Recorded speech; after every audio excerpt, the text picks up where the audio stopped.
നമസ്കാരം, എൻ്റെ പേര് Vijeesh, assistant motor vehicle inspector RTO enforcement Malappuram. ഞാൻ നിങ്ങളുടെ മുന്നിലേക്ക് വന്നിരിക്കുന്നത് ഒരു ചെറിയ റോഡ് സേഫ്റ്റി സന്ദേശവുമായിട്ടാണ്.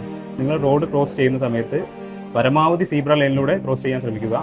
അതുപോലെ നിർത്തിയിട്ടിരിക്കുന്ന വാഹനങ്ങൾ, അതായത് ബസ് സ്റ്റോപ്പിൽ വന്ന് നിർത്തിയിട്ടിരിക്കുന്ന വാഹനങ്ങൾ, വലിയ ട്രക്കുകൾ, ഇവയുടെ മുന്നിലൂടെ ശ്രദ്ധമായി ക്രോസ് ചെയ്യാതിരിക്കുക. കാരണം ആ വാഹനങ്ങളുടെ പുറകിൽ വരുന്ന വാഹനങ്ങൾക്ക് നിങ്ങളെ ഒരിക്കലും കാണുവാൻ സാധിക്കുകയില്ല.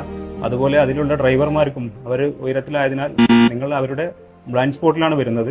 അതുകൊണ്ട് നിങ്ങൾ വാഹനം ക്രോസ് ചെയ്യുന്ന സമയത്ത് നിങ്ങൾ ഒരിക്കലും മുന്നിലുണ്ടെന്ന കാര്യം അറിയാതെ വാഹനം എടുക്കുകയും നിങ്ങൾ അപകടത്തിൽപ്പെടാനുള്ള സാധ്യത കൂടുതലുമാണ്. പരമാവധി നിങ്ങൾ സീബ്ര ലൈനിലൂടെ മാത്രം ക്രോസ് ചെയ്യുക. അല്ലാത്ത സാഹചര്യങ്ങൾ നിങ്ങൾ ചെറിയ വാഹനങ്ങളുടെ മുന്നിലൂടെ, അതായത് മോട്ടോർ സൈക്കിൾ, ഓട്ടോറിക്ഷ, ചെറിയ കാറുകൾ എന്നിവ മുന്നിലൂടെ മതിയായ സുരക്ഷാ മുൻകരുതൽ, അതായത് വാഹനം നിർത്തുന്നതിനുള്ള നിർദ്ദേശം കൊടുത്ത് നിങ്ങൾക്ക് ക്രോസ് ചെയ്യാവുന്നതാണ്. പരമാവധി സീബ്ര ലൈനിലൂടെ ക്രോസ് ചെയ്യുക. അല്ലാത്ത സമയങ്ങളിൽ ഇത്തരം കാര്യങ്ങൾ ശ്രദ്ധിക്കുക. അപ്പോൾ എല്ലാവരും ഈ